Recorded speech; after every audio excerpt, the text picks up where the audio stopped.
Հետևաբար առաջին հերթին դատարանն անդրադարձ է կատարում մեղադրյալ Արման Էդուարդյանի դիրահաց խափանմիջոցին և դրա վերաբերյալ մեղադրանքի և պաշտպանության կողմի ներկայացված դիտարկումներին։ Ինչ վերաբերում է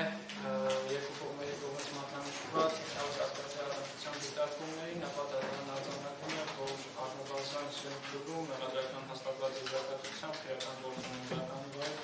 և մի ժամանակ դատարանի կողմից հիմնավոր կասկածի հաստատումը սյունքերում ըստ էության կարող է ենթադրել, որ դատարանը կարող է որոշակի նախադրամադրվածություն ունենալ, իսկ հիմնավոր կասկածի բացառումը նախնական դատալսումների փուլում ըստ էության առարկայություն կդարձնի հիմնական դատալսումների անցումը, քանի որ եթե անգամ առերևույթության մակարդակում հիմնավոր կասկածը բացառվում, ապա ինչպես պետք է հիմնավոր կասկածից վերաբացողական չափանիշում որևէ հանգամանք հաստատվի։ Միևնույն ժամանակ դատարանը հաշվի առնելով նաև վճռաբեկ դատարանի կողմից համապատասխան որոշման շրջանակներում տրված իրավական մոտեցումը,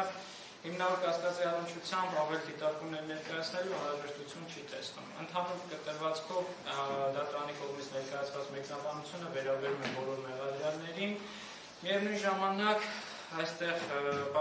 որոշակի դիրքորոշումներ հնչեցին տրված ցուցմունքների, դրանց բովանդակության, հետևաբար նաև դրանց կիրառելիության, այսքանով հանգամանքը հաստատելու կամ հերքելու առնչությամբ, կամ ներկայացված մեղադրանքի հետ կապված որոշակիության կամ որոշակի նշանակության հետ կապված, ապա դատարանն արձանագրում է, որ առանց հիմնական դատալսումներին անցում կատարելու, առանց անմիջականության բանավորության սկզբունքների պահպանման, համապատասխան բանավոր ապացույցների հետազոտման չի կարող գնահատել, թե այս կամ այն վկայի կողմից տրված ցուցմունքը ինչ նշանակություն ունի, ինչը հաստատում կամ հերքում, կամ ընդհանրապես ինչքանով է առնչվում կոմպետանտին ներկայացված մեղադրանքի բովանդակությանը։ Միևնույն ժամանակ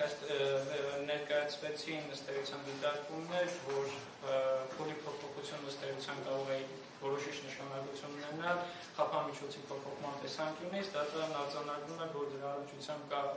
վճռաբեկ դատարանի կողմից նախատեսված մոտեցում, ըստ որի այդ հանգամանքը ինքնին առանց դրական գործի վարույթից բխող այլ հանգամանքների համադրության մեջ չի կարող խափամիջոցի փոփոխման հանգեցնել։ Այնուամենայնիվ դատարանը մեղադրյալ Արման Սարգսյանի առնչությամբ արձանագրում է, որ ըստ էության թեև նախաքննության փուլում վերջինիս նկատմամբ կիրառվել է ամենախիստ խափամիջոցը, այնուամենայնիվ դատարանը թեև ուսումնասիրել է համապատասխան որոշումը, բացարձակ այնպես նաև պաշտպանի կողմից ըստ էության դիտարկվել է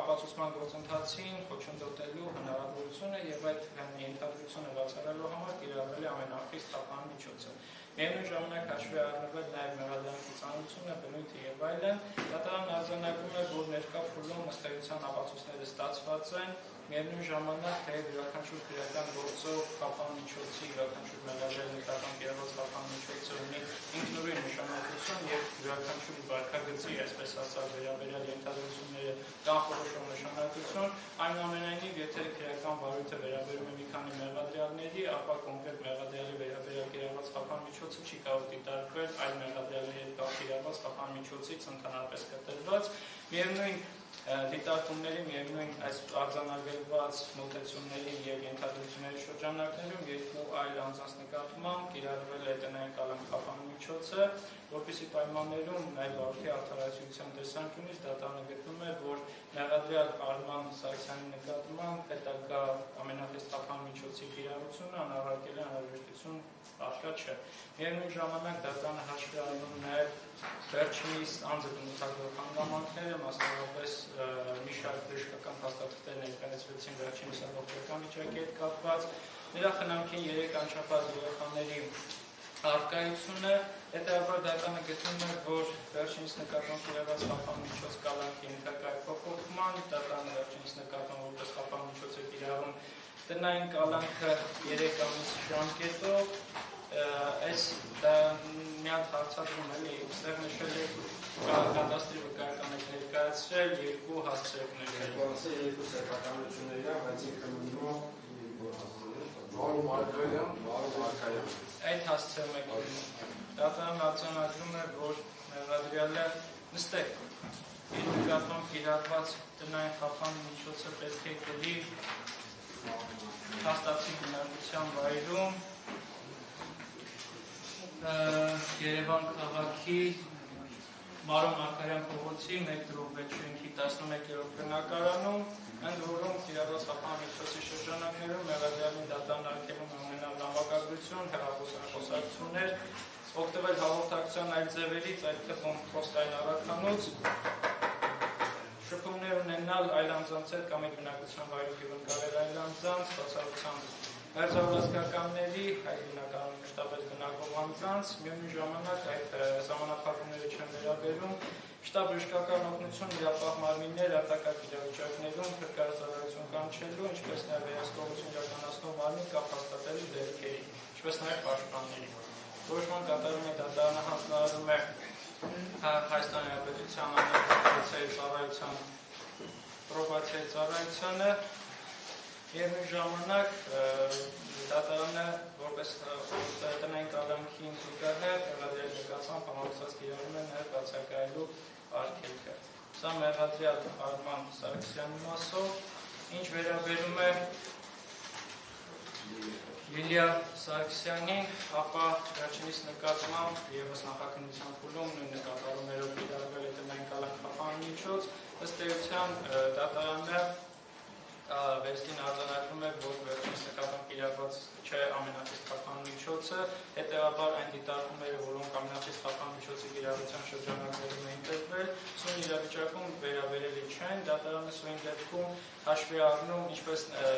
Լիլիա Սարգսյանի առնչությամբ հաշվի առնում այն հանգամանքը, որ ըստ էության ունենք մի շարք դատակոչված անձին, վերջիններիս հաղթականությունը պետք է իրականացվի եւ այն տրամաբանությամբ, որ որևէ անձի ցուցմունքի նշանակությունը դեռևս հնարավոր չէ գնահատել, ապա այդ տրամաբանությամբ դատարանը դեռևս առկա է համարում հնարավոր խոչընդոտներ հարուցելու հնարավորություն այն աստիճան, որպեսզի շարունակվի կիրառված խափանմիջոցի գործողությունը։ Հետևաբար դատարանը մեղադրյալ Լիլիա Սարգսյանի նկատմամբ կիրառված տնային կալանքի ժամկետը երկարաձգում է 3 ամիս ժամկետով։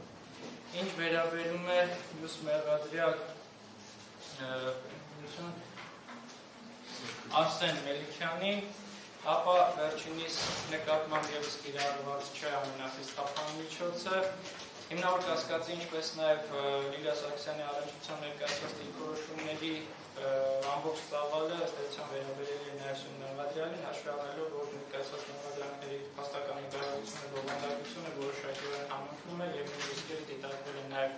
մեղադրյալ Արսեն Մելիքյանի պայմաններում, հետևաբար դատարանը գտնում է, որ ում տրամաբանությամբ վերջինիս նկատմամբ խափանմիջոց տնային կալանքը ևս ենթակա է երկարաձգման 3 ամիս ժամկետով։ Ինչ վերաբերում է մեղադրյալ Դավիթ Ղազանյանի նկատմամբ կիրառված խափանմիջոցին, ապա ըստ էության բավականին բովանդական եւ ծավալուն քննարկում տեղի ունեցավ, ներկայացվեցին այնպիսի դիտարկումներ, այնպիսի հանգամանքների ի վերջո անցում կատարվեց, որոնք դատարանի խորին համոզմամբ որոշակիորեն կամ չեմ կարելի ասել մեծամասամբ սույն ոլորտին քննության ենթակա, սույն փուլի սույն հարցադրման քննության ենթակա շրջանակներից դուրս խոսքը վերաբերում է վկաների ցուցմունքներին, դրանց նշանակությանը, այդ նշանակությամբ պայմանավորված խոչընդոտելու, այսպես ասած, ցանկության կամ մտադրության բացակայությանը, որոնք դատարանը սույն փուլում չի կարող քննարկման առարկա դարձնել։ Միևնույն ժամանակ դատարանը ուղղակիորեն մատնանշում է, որ քննարկվող իրավիճակը ուղղակիորեն համապատասխանում է այնպիսի իրադրությանը, որը սահմանվելով քննադատականը տրվել է Հայաստանի Հանրապետության Սահմանադրական դատարանը 2021 թվականի դեկտեմբերի 7-ին կայացված որոշմամբ, որի եզրափակիչ մասի առաջին մասի գրքերում ուղղակիորեն մատնանշել է հետևյալը. Անազատության մեջ գտնվող պատգամավորի կարգավիճակ ունեցող անձը պատգամավորի կարգավիճակ ձեռք բերելու պահից բացառությամբ 96-րդ հոդվածի 2-րդ մասով նախատեսված դեպքերի 96-րդ հոդվածի 2-րդ մասով նախատեսված դեպքերը վերաբերում են այն իրավիճակներին, երբ անձը բռնվում է անմիջապես հանցան կատարելուային կամ անմիջապես դրանից հետո, որպեսզի հանգամանքություն իրավիճակում չունենք, չի կարող պահվել անազատության մեջ։ Եվ պատգամավորի կարգավիճակ ձեռք բերելու պահից անձը բացառությամբ սահմանության 96-րդ հոդվածի 2-րդ մասով նախատեսված դեպքերի, որը ևս առկա չէ, չի կարող զրկվել ազատությունից այլ կերպ, քան ազգային ժողովի համաձայնությամբ։ Ըստ էության ներկայացված դիրքորոշումը կոնկրետ անձի, ով նախորդ գումարման ազգային ժողովում ունեցել է պատգամավորի կարգավիճակ, ըստ էության արձանագրվել է հետևյալը. Վճռաբեկ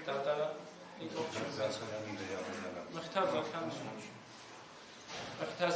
վերաբերյալ վճռաբեկ դատարանը 2024 թվականի մայիսի 14-ին կայացրած թիվ ՍԴ-066-21 քրեական գործով որոշման 15-րդ կետով մատնանշել է հետևյալը. Ներություն էլի դատանի հետ հավասար մի խոսք. Անազատության մեջ գտնվող պատգամավորի կարգավիճակ չունեցող անձը պատգամավորի կարգավիճակ ձեռք բերելու պահից սկսած չի կարող պահվել անազատության մեջ այլ կերպ կան ազգային ժողովի համաձայնությամբ բացառությամբ սահմանության 96-րդ հատվածի 2-րդ մասում նախատեսված դեպքի։ Վճռաբեկ դատարանը գտնում է, որ Մխիթար Զաքարյանի 2022 թվականի հուլիսի 22-ին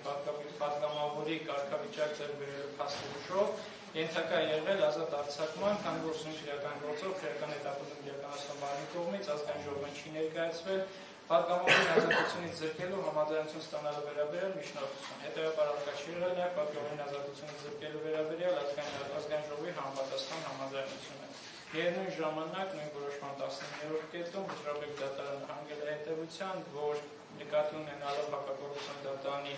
2023 թվականի սեպտեմբերի 23-ի որոշումը Մխիթար Զաքարյանի նկատմամբ կառուցված քրեական հետապնդումը հանցագործության բացակայության հիմքով դադարեցնելու պայմաններում ստորադաս դատարանների դատական ակտերի բեկանումը չի կարող առաջացնել իրավական հետևանքներ։ Դրանք ունենալով ժամանակավոր բնույթ կորցրել են իրենց իրավական նշանակությունը։ Ոստի վճռաբեկ դատարանը գտնում է, որ բողոքը պետք է մերժել, ճանաչել Մխիթար Զաքարյանի անձնական ազատության իրավունքի խախտման փաստը,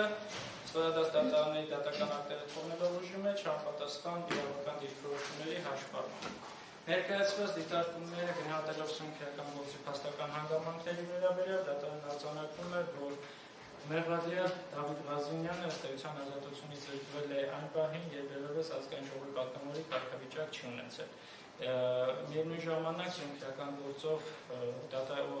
մեղադրական զարգացությամբ հաստատված ուղարկվել է դատարան, վերջինիս նկատմամբ խափամիջոց կիրառված կալանքը շարունակվել է արկահամարվել այն պայմաններում, երբ վերջինս արդեն իսկ կենտրոնական դրական հանձնաժողովի կողմից կայացված որոշմամբ ըստ էության ձեռք է բերել պատգամավորի կարգավիճակ 2026 թվականի հուլիսի 22-ի, եթե չեմ սխալվում, կայացված որոշման շրջանակներում։ Հետևաբար այդ տրամաբանությամբ դատարանը գտնում է, որ ներկայացված երկու դիրքորոշումների բարձրագույնացիաների կիրառելի են սույն դեպքի նկատմամբ եւ դատարանը գտնում է, որ մեղադրյալ Դավիթ Ղազինյանի նկատմամբ կիրառված խափամիջոց կալանքը չի կարող շարունակվել։ Դատարանը արձանագրում է, որ վերջինիս նկատմամբ կիրառված ամենախիստ խափամիջոցը ենթակա է վերացման, ինչ վերաբերում է ըստ էության այն դիրքորոշումներին, քննարկումներին, թե արդյոք դատարանի սանկցիավորման ենթակա ավելի ճիշտ նախաքննության փուլի շրջանակներում այն երկու խափամիջոցների տնային կալանքին վարչական հսկողությանը, թե արդյոք դրանք կարող են դիտարկվել անազատության մեջ պահելու շրջանակներում, ապա ըստ էության տնային կալանքի առնչությամբ դիրքորոշումները նույնական են, որևէ առարկություն կողմերը չեն ներկայացրել դրա անազատության մեջ պահելու հետ կապված հանգամանքի, իսկ ինչ վերաբերում է վարչական հսկողությանը, ապա այդ խափամիջոցի վերաբերյալ դիտարկումների հետ կապված դատարանը կիսում է պաշտպանության կողմի մոտեցումը, հաշվի առնելով մի այդ դիրքորոշումները, ինչպես նաև այն հանգամանքը, որ ըստ էության ազատությունը սահմանափակող բնույթ կարող է տրվել այդ խափամիջոցին, եթե կիրառվեն խափամիջոցի սահմանափակումները։ Այս հանգամանքների հաշվառմամբ, ինչպես նաև հաշվի առնելով վերջինիս ըմբռնորդագրող հանգամանքները, բարույթի նախաձեռնումից հետո մինչև խափամիջոցի կիրառումը վերջինիս ազատության մեջ գտնվելու հանգամանքը, այդ ժամանակահատվածում վերջինիս կողմից բարույթի քննության խոչընդոտ հանդիսանալու կամ խոչընդոտելուն ուղղված միջոցներ ձեռնարկելու վերաբերյալ տեղեկատվության բացակայությունը դատարանը գտնում է, որ որևէ այլընտրանքային խափամիջոցի կիրառումը անհրաժեշտություն չի ներկայացնում։ Սա մեղադրյալների նկատմամբ կիրառված խափամիջոցների մասով, ինչպես որոշվել է դատական նիստի սկզբում, այլ հարցադրումների քննություն սույն դատական նիստի շրջանակներում չի իրականացվելու